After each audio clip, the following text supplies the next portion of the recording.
Halo semuanya, balik lagi sama gue Rambati di MGM dan sekarang kita masuk ke segmen Males Gibah Mulu.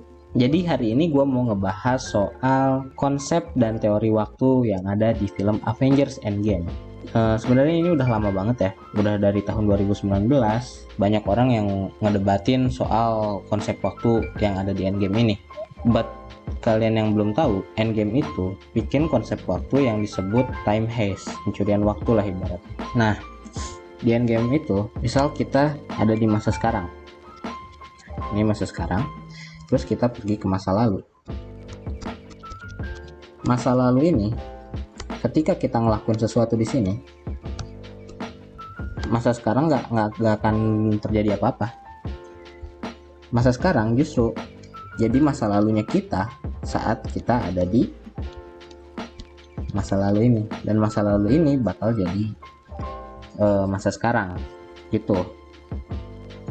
Jadi kalau misalnya lu ngelakuin sesuatu di masa lalu, itu nggak langsung ngaruh sama masa sekarang. Justru yang ada, dia bakal nyiptain yang namanya multi timeline.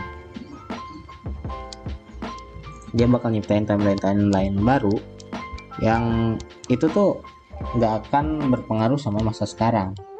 Ini juga yang bisa disebut sebagai multiverse. Nah,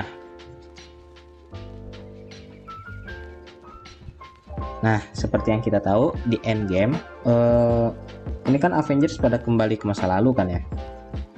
Ada yang ngambil Tesseract, ada yang ngambil Soul Stone, ada yang ngambil Reality Stone, dan macam-macam. Dan ini sama sekali nggak terpengaruh, si masa ini nggak terpengaruh sama sekali. Kenapa bisa demikian? Karena gini, misal lu pergi jam 17.00 di masa sekarang, lu sampai di sana, lu pergi lagi ke masa depan di pukul 17.00. Lu pergi nih, sini. Lu balik dari sini sekitar 17.50.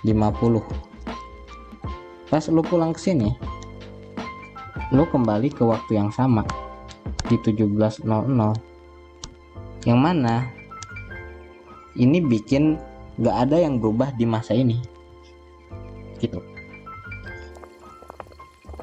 Semuanya di Avengers ngelakuin hal yang sama ketika mereka ngelakuin yang namanya time heist atau pencurian waktu. Sayangnya ketika mereka pergi ke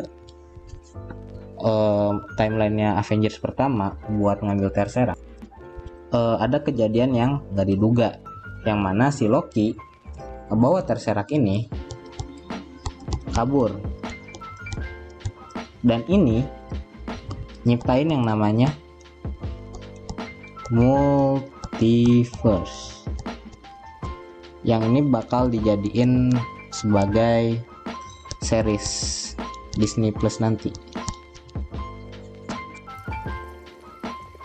Terlepas kejadian Loki yang gak diduga itu, semuanya berjalan sesuai rencana. Mereka pulang lagi ke timeline yang sama di waktu yang sama, kecuali Black Widow, yang mana dia harus ngorbanin dirinya buat dapetin yang namanya Soul Stone. Nah, sekarang pertanyaannya, apa benar ada dua Kapten Amerika? Ya, itu benar. Jadi gini, di akhir Endgame, Kapten Amerika dia harus mulangin semua barang-barang yang udah diambil di event Endgame itu. Dia harus kembali ke masa lalu, dimana di masa lalu dia ketemu sama Peggy Carter. Mereka ketemu, mereka bikin keluarga, dan mereka hidup bersama sampai tua atau Endgame. Nah, selama timeline ini Kapten Amerika itu ada, cuman dia pensiun. Nah, Kapten Amerika yang ini hidup berbarengan sama Kapten Amerika yang ini. Itu buktinya apa? Kalau kalian ingat, itu ada kejadian di Avengers pertama, kalau kalian ingat di situ pas lagi Loki suruh semua orang tunduk sama dia, ada kakek-kakek yang nggak mau tunduk sama Loki. Nah, menurut gua itu sebenarnya Captain America. Kenapa? Ngelihat dari jaket ya, dari gaya ngomongnya, segala macem itu mirip banget sama Captain America. Terus yang kedua, kalau kalian nonton Captain America The Winter Soldier, kalian bakal ngelihat scene dimana Peggy Carter yang udah meninggal dibawa petinya sama Steve Rogers, ya kan? Nah, Steve Rogers di situ nggak cuma ada satu, ada kakek-kakek di belakang yang ngangkut itu si peti mati, ya. Dan itu adalah Steve Rogers yang udah tua, yang mana dia adalah suaminya Peggy Carter, gitu. Nah, terus yang tahu itu semua siapa? Ya Captain America itu sendiri sama si Peggy Carter. Mereka yang tahu itu semua. Gua nggak tahu apakah Shield ikut nyembunyiin Steve Rogers yang udah tua, atau emang mereka ini benar-benar di persembunyian gitu. Yang pasti selama ini Captain America tahu semua kejadian yang bakal terjadi di Avengers. Karena Captain America tahu apa yang bakal terjadi di masa depan, semua yang terjadi di Avengers, apakah mungkin Captain America ngebocorin informasi itu ke Nick Fury atau ke atasan Shield yang lain lah yang bisa yang bisa ngurus soal ini? Karena gimana ya, Nick Fury dari yang kita tahu dia selalu punya cara buat ngatasin semua masalah yang ada di Avengers. Mungkin ya, semua itu udah dibocorin sama Captain America. Dia udah ngebocorin semuanya. Selama itu nggak ngerubah timeline dan nggak ngerubah apapun jadi multiverse, dia ngasih tahu itu ke sini Nick Fury, dan bikin Nick Fury membuat semua rencana yang bisa ngebantu dia di masa depan. Nah, sekarang misalnya gini, permasalahannya justru ada di sini sekarang. Sekarang yang jadi pertanyaan adalah, kan Captain America yang kembali ke masa lalu, terus ngasih, ini Captain America, dia ke masa lalu ketemu sama Nick Fury, terus ngasih tahu rencananya. Terus Nick Fury nyiapin semuanya untuk Avengers. Nah, terus dia kesini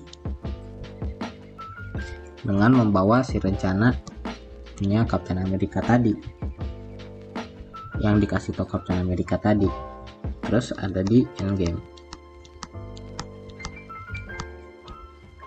Endgame, ini Captain America balik ke sini, ya kan? Kayak gitu kan? Jadi kalau misalnya si Captain America ini nggak ada, atau dia nggak pergi ke masa lalu,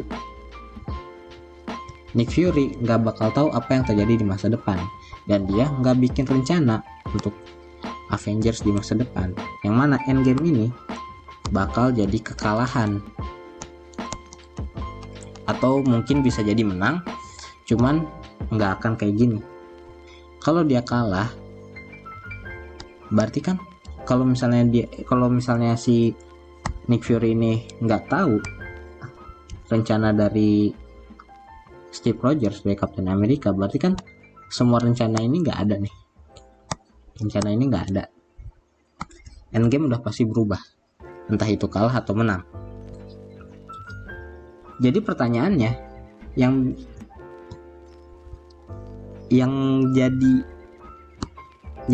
ngasih tahu semua rencananya itu, yang sebenarnya inti dari segala macam kejadian di Avengers itu siapa? Nick Fury atau Steve Rogers? Itu karena kalau misalnya Steve Rogers dia nggak kembali ke masa lalu, berarti Nick Fury nggak akan bisa bikin teori ini semuanya gitu. Nah, itu yang disebut sebagai bootstrap paradox. Bootstrap paradox ini bikin suatu ketidakjelasan atau bisa disebut inkonsistensi suatu objek atau suatu efek dari perjalanan waktu. misalnya nih, ya ini contohnya, ketika si Steve Rogers nggak kembali masa lalu, berarti Nick Fury nggak bakal tahu apa yang ada di Avengers, dan Endgame nggak akan kayak gitu, atau Endgame malah nggak akan ada, udah kalah dari dulu gitu bumi sama alien luar. Nah, itu yang disebutnya bootstrap paradox. Jadi kita nggak tahu sebenarnya si teori ini apakah datang dari Captain America itu sendiri atau malah dari Nick Fury gitu. Satu-satunya yang bisa bikin multiverse yaitu Loki. Mungkin karena dia dewa, kita nggak tahu, atau justru dia malah terjebak di paradoks itu sendiri, yang mana itu disebut predestination paradox, yang sebenarnya emang di saat kita ngerasa kita merubah timeline, ternyata kita malah masuk ke jalur yang emang harusnya dilewati gitu ya. Kurang lebih itu doang yang bisa gue jelasin. Sorry banget kalau misalnya kalian gak jelas, bisa tanyain di kolom komentar aja, karena sebenarnya gue hari ini cuma mau nyobain gambar-gambar gini doang sih gitu. Dan udah lama juga nggak bikin konten di MGM karena lagi ada kesibukan masing-masing. Oke, sampai jumpa di video selanjutnya. Oh ya, jangan lupa subscribe, like, dan share kalau kalian suka sama konten ini. Oke, dan sampai bye-bye. Dah.